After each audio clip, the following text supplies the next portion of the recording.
Welcome friends to this week 6 or module 6 of lectures of NPTEL online certification course of environmental soil chemistry.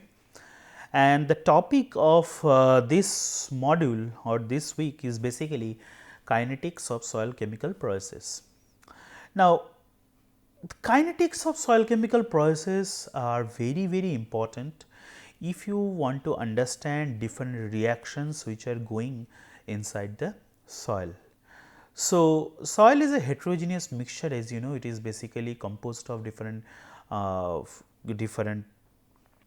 different inorganic chemicals as well as organic compounds, uh, and a multitude of different types of reactions and basically chemical reactions are going on inside the soil system. So, to understand the dynamics of those chemical reactions, their rate, you need to understand the kinetics of soil chemical process. Soil chemical processes will determine the rate of reaction, which will basically govern different soil processes like hydrolysis, like dissolution, like crystallization, like ion exchange. So, it is imperative that you should learn and understand the kinetics of soil chemical processes if you want to efficiently use your knowledge of environmental soil chemistry. So, in this week we will be basically talking about these concepts.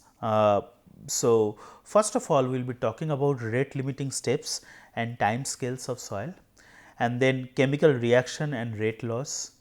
Then we will be talking about the determination of reaction order and rate.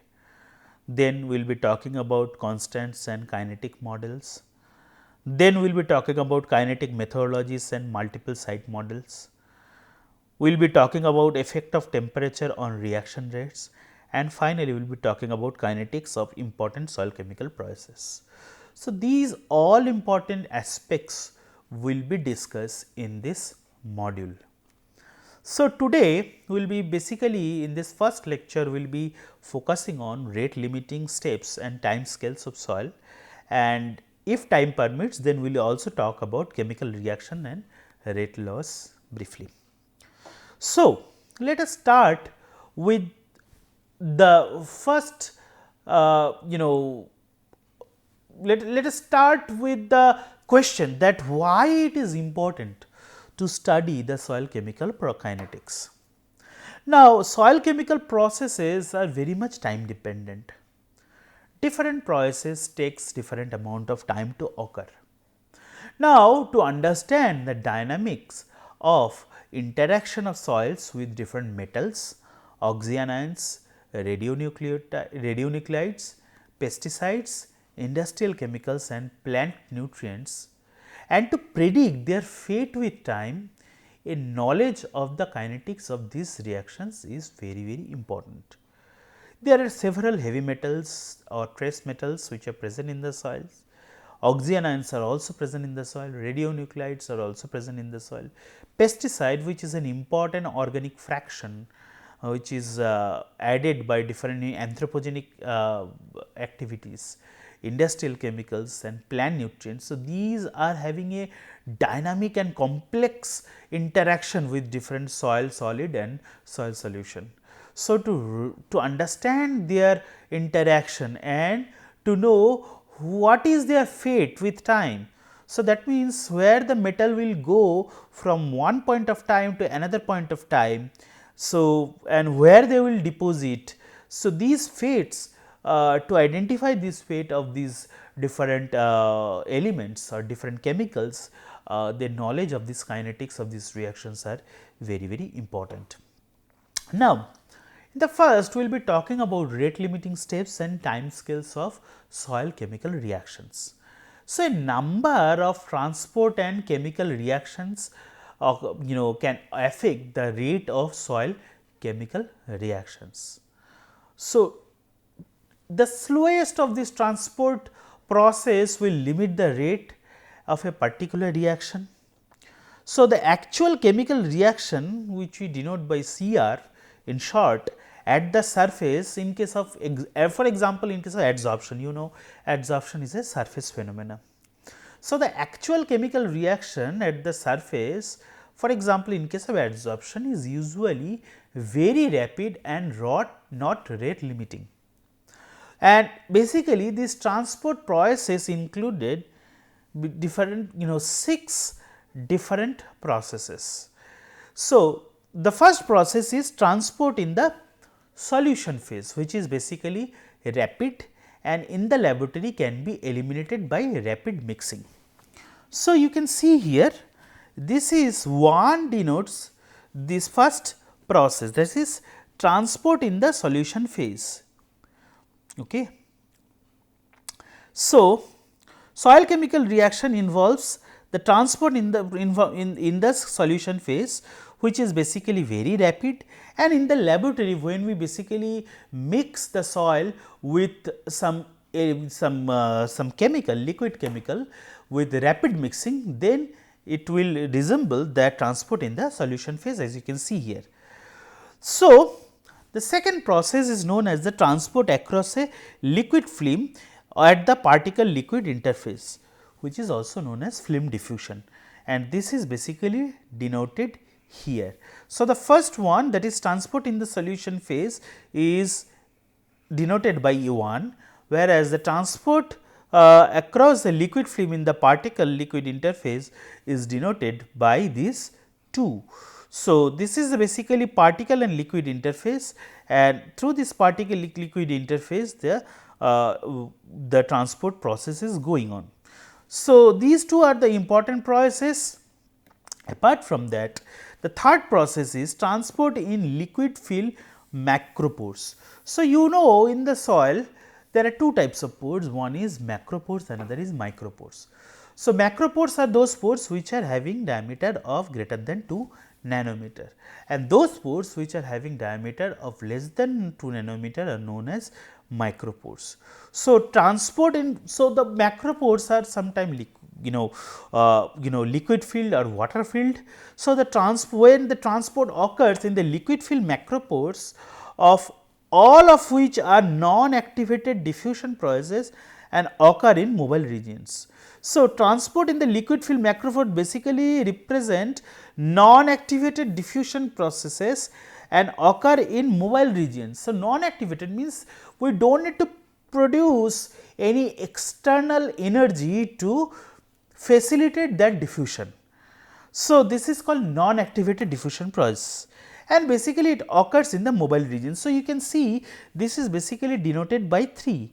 So, when the liquid in the first process is basically generated in the liquid phase, in the second process it is basically occurring in the liquid interface, and in the third process, that is the transport in the liquid film macropores, it is basically going inside the liquid film macropores.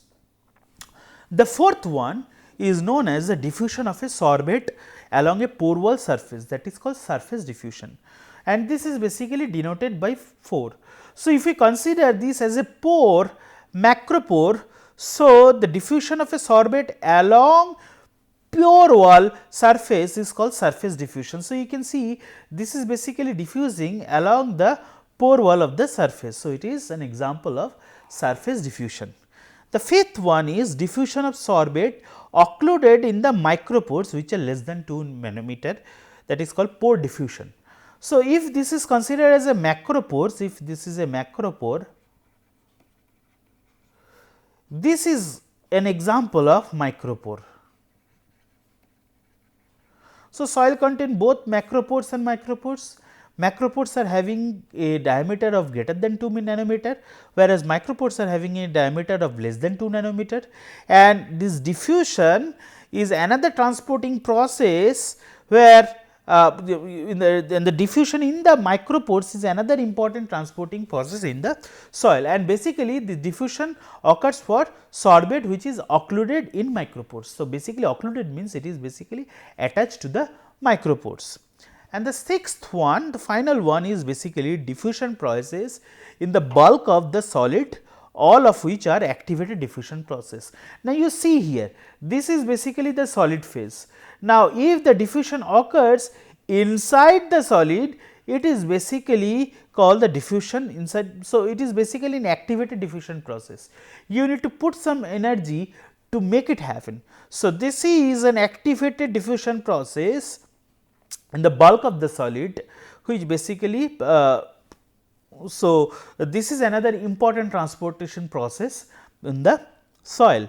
So, pore and surface diffusion. So, we can see here there is macropore diffusion, another is macropore surface diffusion, another is micropore surface diffusion, and finally, we are getting the bulk solid diffusion. So, pore and surface diffusion can be referred to as interparticle diffusion, because it is occurring in between the particles, whereas the diffusion in the solid is known as intraparticle diffusion. So, because the diffusion whatever is going on is basically inside the particles. So, these are the 6 different transport processes which are occurring inside the soil system.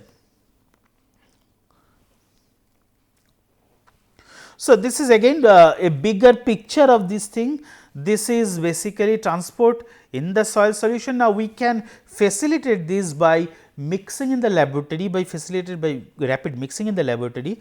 The second is basically transport across a liquid film at the solid liquid interface. The third one is the transport of a liquid film macropore. Fourth one is basically the diffusion of a sorbate at the surface of the solid. Fifth one is diffusion of the sorbate occluded in the micropore, and the sixth one is the diffusion of the bulk of the solid. So, these 6 different processes are basically governing all types of movement in the soil inside the soil. Now, so the soil chemical reactions, they can occur over a wide time scale. As I have told you at the beginning of this lecture, the soil chemical reaction occur over a wide time scale ranging from microseconds and milliseconds for ranging from microseconds and milliseconds for ionization, ion exchange and some sorption reactions, to years for mineral solution and mineral crystallization reaction. Now, this is basically very clear from this graph, that if you put the time scale in the x axis, and you can see that ionization, ion exchange and to some extent sorption is very rapid process. Okay. However, the range of sorption varies widely. Now, in case of also gas water relationship, it is basically takes hours to days. Multivalent ion hydrolysis also takes from minutes to basically sometime in years also. However, this mineral solution as well as mineral crystallization is a very slow steps, and they basically take years for completing these mineral solution and mineral crystallization reactions. So, these reaction can occur simultaneously and consecutively too. Okay. So, these are this is the variation in time frame for different chemical reaction which are occurring inside the soil in the soil system. So, the type of soil component can drastically affect the reaction rate. For example, sorption reactions are often more rapid on clay minerals such as kaolinite and smectite than that of vermiculitic and micaceous minerals. Why? Because this is because due to the availability of sites for sorption. Now, you might be wondering that where there is a sorption site for kaolinite. Now, in case of kaolinite, although they do not have any internal site for adsorption, kaolinite has readily available planar external sites. So, as a result of that, they can adsorb different types of compounds or ions. Now, smectite also has it's a huge internal site because it is highly expanding in nature. So, these sorptions reactions basically are very rapid in these kaolinite and smectite type of clay minerals, and then can take seconds and milliseconds to execute these rapid sorption processes. Now, in case of vermiculite and mica, they have multiple sites for retention of metals and organics, including planar, edge and collapsed interlayer sites.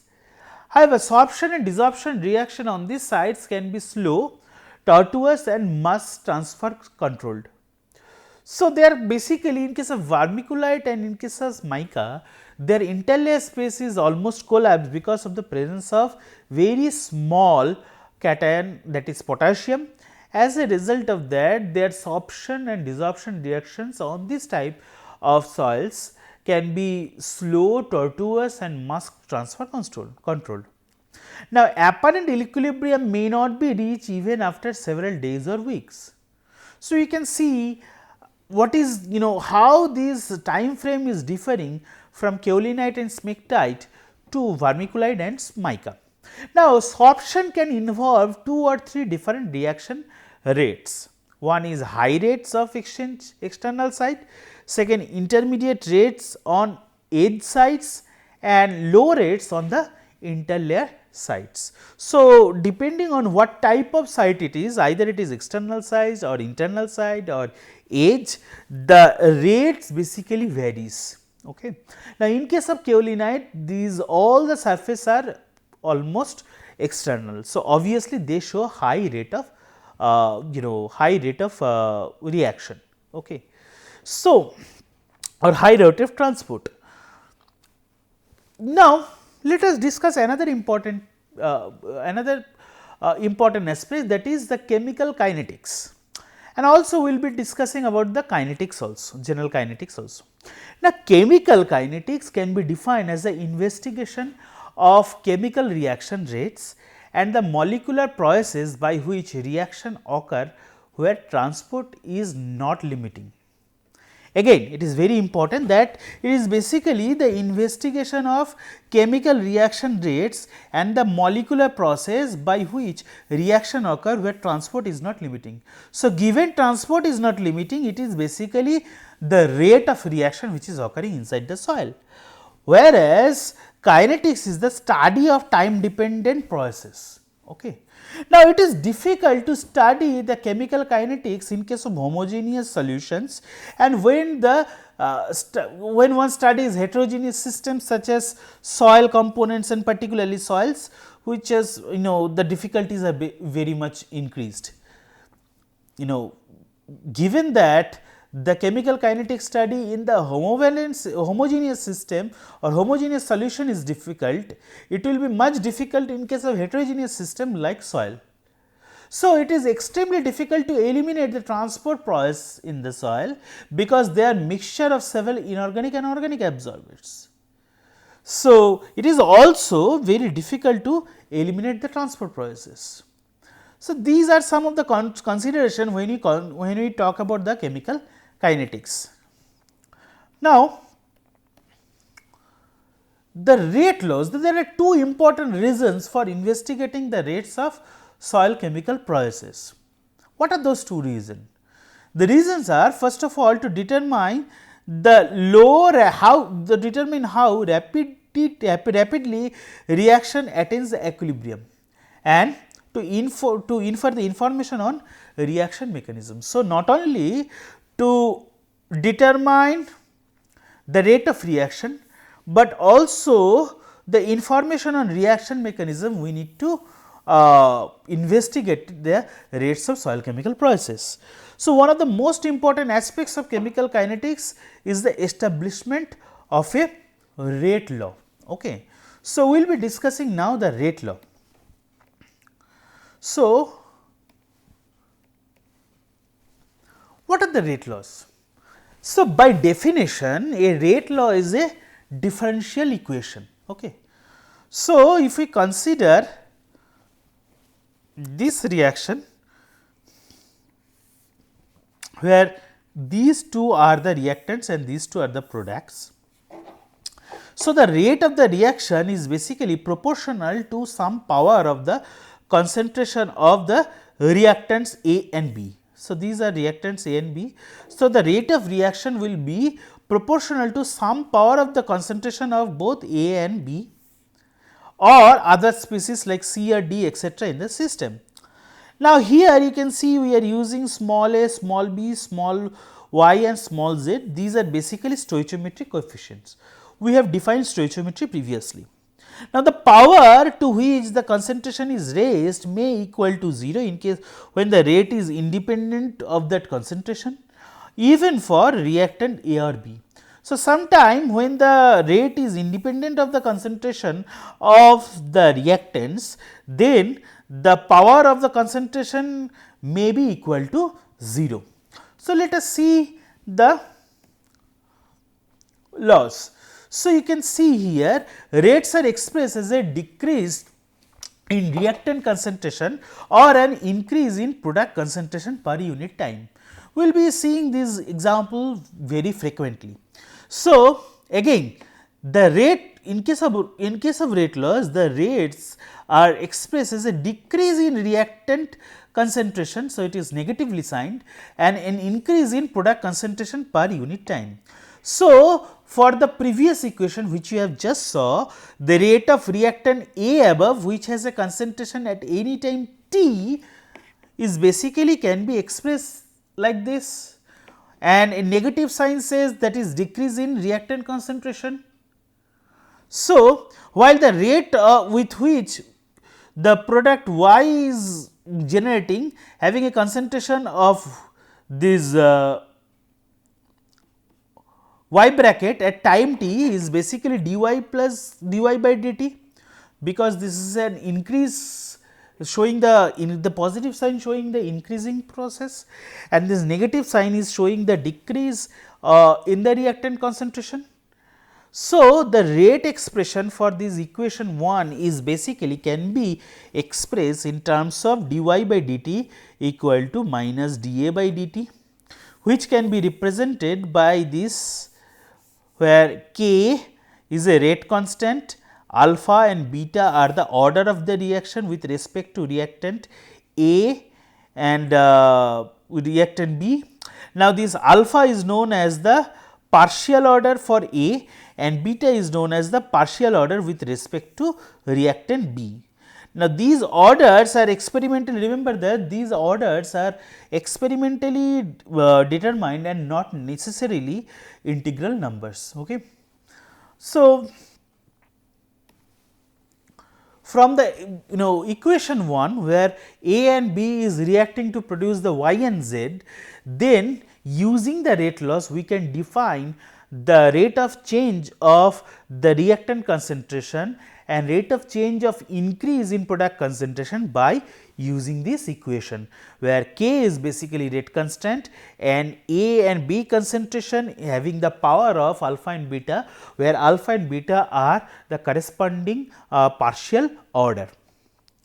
Now, one thing is important to remember, that the sum of all the partial order, that is alpha, beta etc., is the overall order n and may be expressed as n equal to alpha plus beta. So, the overall order n can be calculated by summing up all the partial order of the reactants. So, once the value of alpha, beta etc., determined experimentally, that the rate law is also defined automatically. Now, reaction order provides the information, only information about the manner in which the rate depends on concentration.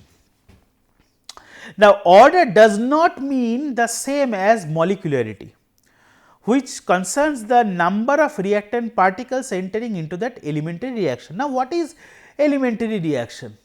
Now, elementary reaction is one in which no reaction intermediates have been detected or need to be postulated to describe the chemical reaction on a molecular scale. So, we just assume that two chemical reactant react together to form a product. So, that is an elementary reaction. Now, an elementary reaction is assumed to occur in a single step and to pass through a single transition state. Now, here in this reaction of two reactants A and B and forming the final product of Y and B, Y and Z, we are basically considering these is an elementary reaction, and here alpha beta are the partial order which basically sum up to produce the overall order of n. Now, rate laws have three major purposes. What are those three major purposes? First of all, they assist in assist one in predicting the reaction rate. Secondly, the mechanisms can be proposed using the rate laws, or chemical mechanisms can be, reaction mechanisms can be proposed using the rate laws. And thirdly, reaction orders can be ascertained using the rate laws. So, these are the three major aspects or utilities of rate laws. First of all, assist one in predicting the reaction rate, second is to predict the mechanism, and thirdly reaction orders can be ascertained. Now, there are four types of rate laws that can be determined for soil chemical processes. One is mechanistic rate law, another is apparent rate law, third one is transport with apparent, and the fourth one is transport with mechanistics. So, we will now see what are the difference between these four different rate laws. Okay. Now, the first one is the mechanistic rate laws. Mechanistic rate law assume that only chemical kinetics are operational and transport phenomena are not occurring. So, there is no transport, only the chemical reaction are operating or chemical kinetics are there. So, that is why it is called mechanistic rate law. Now, it is difficult to determine the mechanistic rate laws for most of the soil chemical system due to the heterogeneity of the system caused by different particle size, porosities and types of retention sites. So, if we do not consider the transport phenomena and only consider the chemimal kinetics, it is difficult to express the rate law because of these three confounding factors. One is particle size, variable particle size in case of soil, porosities, macropores or micropores, so variation in the porosity also, and the third one is also types of retention sites. So, this is called the mechanistic rate laws. The second one is apparent rate law. Now, in the apparent rate law, it basically includes both chemical kinetics and transport control process.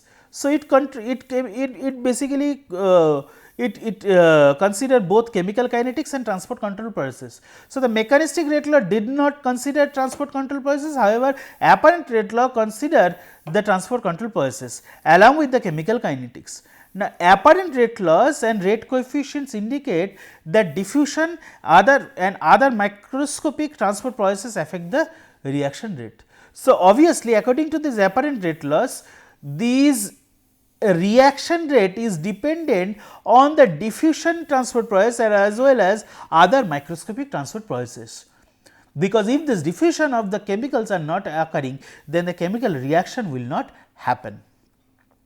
And also soil structure, stirring, mixing and flow rate would affect this kinetics in case of apparent rate laws. Okay. So, this is the second type of rate laws. The third rate law is called transport with apparent rate laws.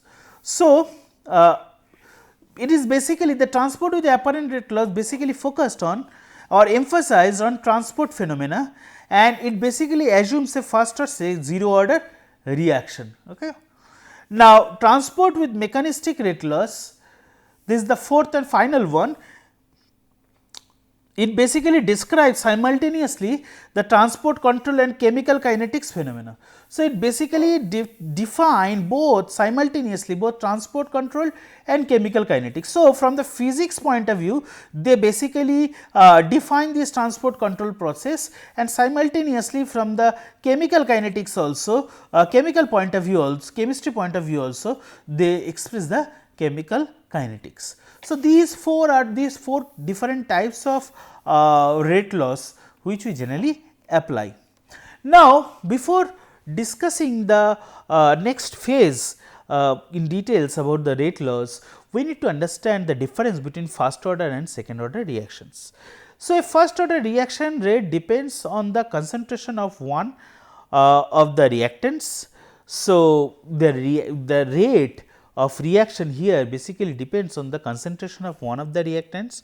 However, a second order reaction rate is proportional to the square of the concentration of a reactant or the product of the concentration of two reactants. So, basically in case of first order reaction, we are this rate depends on the concentration of one of the reactants. Here products are not considered. However, in case of second order reaction, the rate is proportional to the square of the concentration of a reactant. So, in case of reactant, if there is a if the concentration of the reactant, if we take a square, the reaction rate will be proportional to that concentration square, or the product of the concentration of the two reactants. So, if there are two reactants A and B, then the product of the concentration of the two reactants will be considered while defining the second order reaction. So, friends, let us wrap up this lecture here, and in the next lecture we will be talking more about the different types of rate laws and how we can calculate that. And I hope that you got a basic overview of the kinetic process and why it is important to learn different chemical kinetic processes in the soil. And let us wrap up the lecture here, and in the next lecture we will be talking about different rate laws and also their implication and how to calculate different rate laws using different methods. Thank you very much.